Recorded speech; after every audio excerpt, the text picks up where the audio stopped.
7:45 de la mañana, le doy la bienvenida a este espacio a José de la Gasca, ministro de Gobierno, que está con nosotros. Gracias por acompañarnos, buenos días. Hola Liz, gracias, muy buenos días a usted y a su audiencia, claro que sí. No, a usted para el análisis de algunos temas de coyuntura política. Estamos a 2 días de que comience esta campaña electoral por la segunda vuelta y la gran pregunta es, ¿qué va a hacer el presidente Daniel Noboa? ¿Va a pedir licencia? ¿Qué va a hacer esta vez? Como siempre, el presidente va a actuar dentro de sus competencias, respetando la Constitución y las leyes. ¿Qué vamos a hacer en concreto? Bueno, creo que hoy día es un día importante.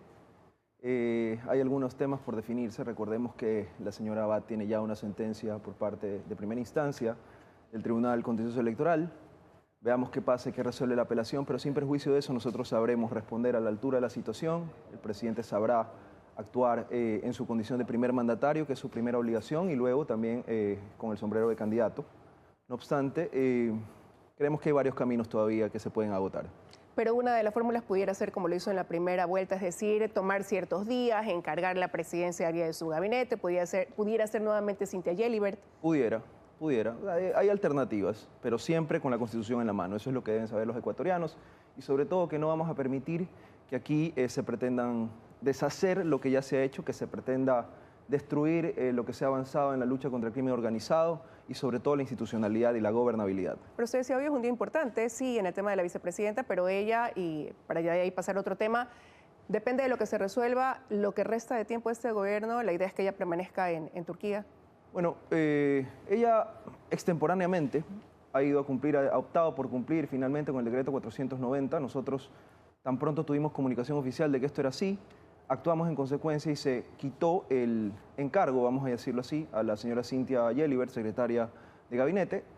Se restituyeron las funciones de la vicepresidenta Abad, que estaba sin funciones, estaba en una ausencia temporal. Y bueno, pues ahora ella está en Turquía asumiendo las funciones que le asignó el primer mandatario. Pero con respecto a cuánto va a ser el tiempo que tiene que ocurrir, bueno, ya veremos. Alternativas tenemos, como dije, lo que siempre hay que hacer es garantizar la gobernabilidad y que no demos un paso atrás en lo que ya hemos avanzado. Hablemos también de esta resolución del Consejo Nacional Electoral de aprobar el que no se pueda utilizar el celular al momento de ejercer el derecho al voto. La presidenta del Consejo Nacional decía, es solo en ese momento cuando los votantes no van a poder sacar su teléfono, pero ya esto del otro lado de la oposición del gobierno ha sido calificado como una dictadura, han impugnado esta resolución que no la va a tratar el CNE, dicen que tiene un tinte político. Tinte político, a mí verdaderamente me preocupa que sean tan irresponsables. Lo que se ha tratado aquí es de defender la vida y la integridad física de las personas, que no tengan que empeñar su vida cuando van a votar, porque existe un voto vacunado. No lo digo yo, eso lo dice la información, la verificación de la Policía Nacional, para que la ciudadanía sepa, la resolución del CNE, que nosotros instamos al CNE, exhortamos al CNE con vehemencia para que se precautele el voto secreto y sobre todo que no se esté distorsionando la voluntad popular.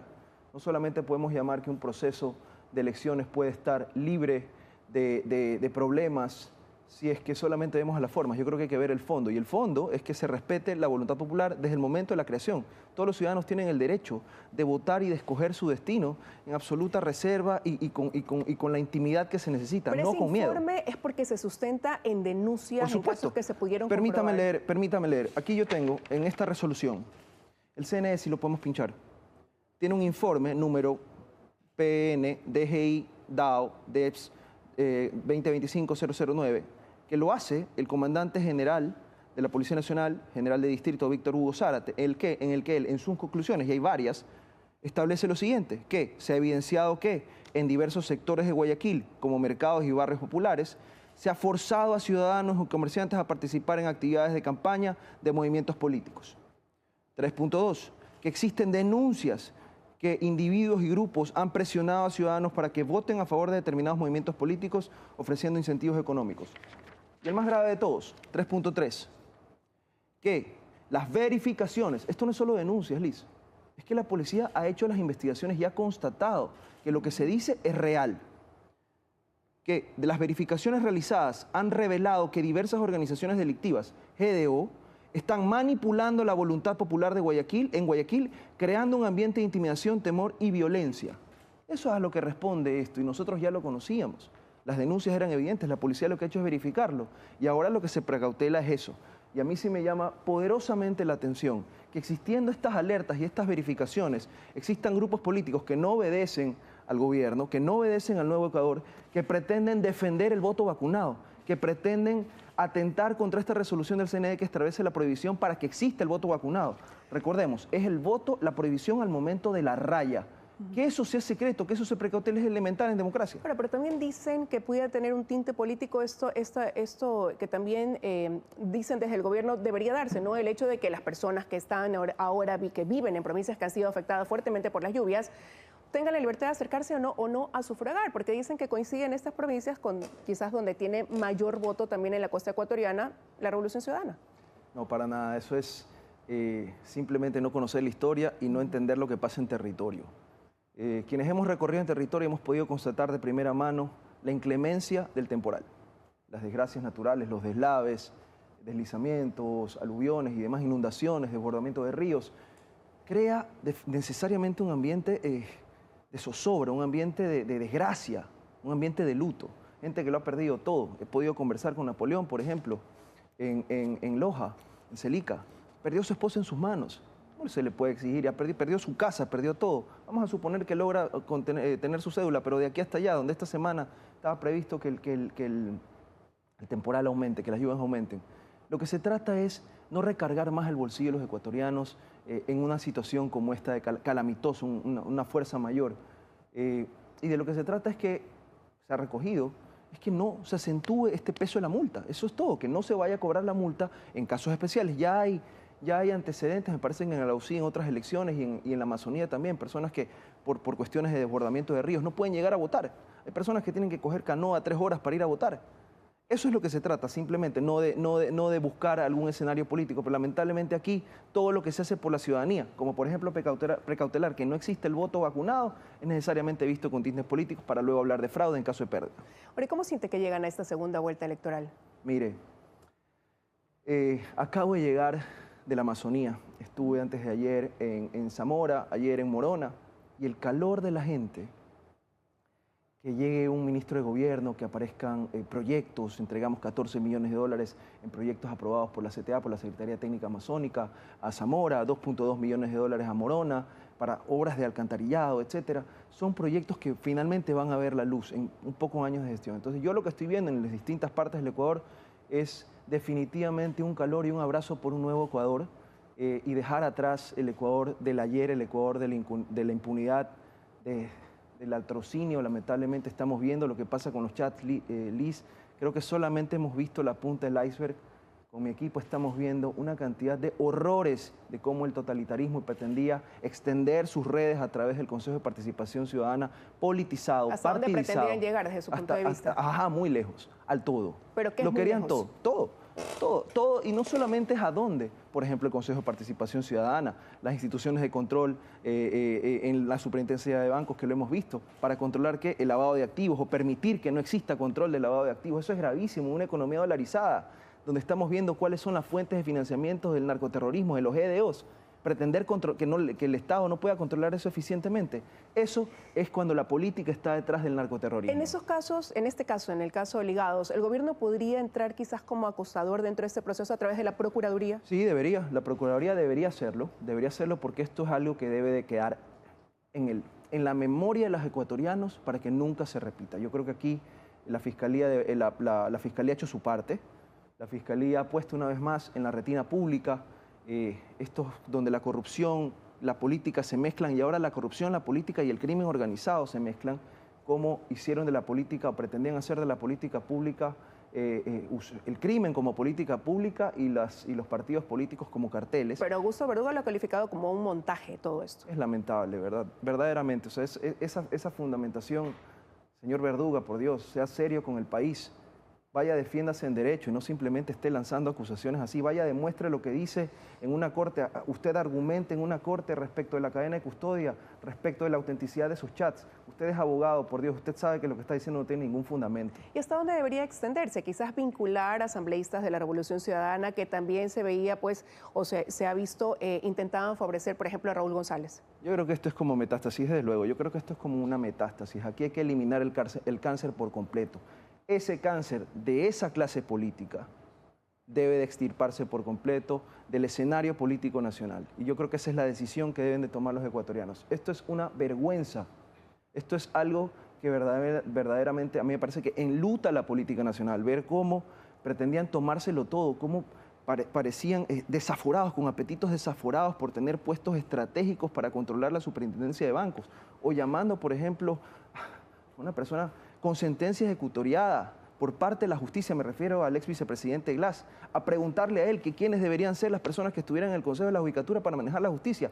Eso no tiene precedentes. Eso en la política, eso en política no debe existir. Eso es la corrupción expresada en un movimiento político. Pero en caso de ganar estas elecciones, el actual presidente Daniel Noboa va a tener un bloque opositor, o tendría un bloque opositor de lo que usted califica esa gente que es la Revolución Ciudadana. Y ahí la gran pregunta es, el gran reto y desafío es la gobernabilidad. Sí. No se olvide que nosotros, el movimiento de ADN también tiene una gran... están bastante parejos. Bastante elevado.